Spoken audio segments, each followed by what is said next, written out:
அமெரிக்காவில் இருக்க தனியார் நிறுவனங்கள் வெளிநாடுகளில் இருந்து பணியாளர்களை வேலைக்கு எடுத்துட்டு வராங்க. இதுக்காக H1B விசா பயன்படுது.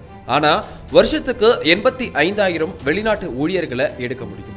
ஆய்வு நடத்தும் நிறுவனங்கள் மற்ற நாடுகளில் இருந்து எவ்வளவு ஆய்வாளர்களை வேண்டுமானாலும் பணிக்கு எடுத்துக்கலாம். ஏன்னா அது ஒரு ஆய்வு நிறுவனம். அதே மாதிரி பல்கலைக்கழகங்களும் இப்படி வெளிநாட்டு பணியாளர்களை வேலைக்கு எடுத்துக்கொள்ள முடியும். இதன் மூலம் இந்திய கல்வியாளர்கள் அதிக அளவில் அமெரிக்காவில் வேலை செஞ்சுட்டு வந்தாங்க.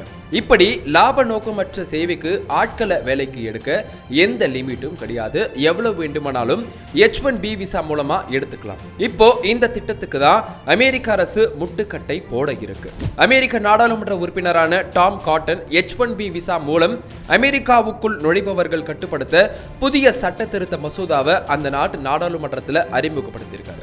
இந்த மசோதா நிறைவேற்றப்பட்டா பல்கலைக்கழகம், ஆராய்ச்சி மையம் போன்ற லாப நோக்கமற்ற அமைப்புகளிலும் ஆண்டுக்கு 85,000 H1B விசா பணியாளர்கள் மட்டுமே அனுமதிக்கப்படுவாங்க.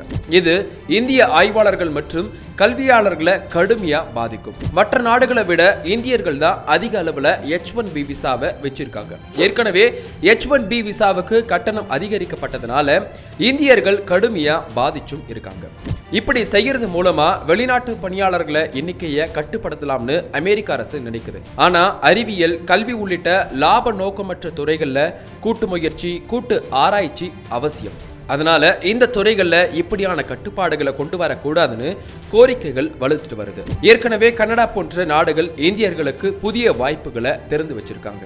இப்போ இந்த H1B விசா மாற்றத்தால வருங்காலத்துல திறமையான இந்திய இளைஞர்கள் வெளிநாட்டு இடப்பெயர்வு பாதை அமெரிக்காவில் இருந்து கனடா மற்றும் ஐரோப்பிய நாடுகளுக்கு மாறும் சாத்தியம் ஆகும்னு சொல்லப்படுது.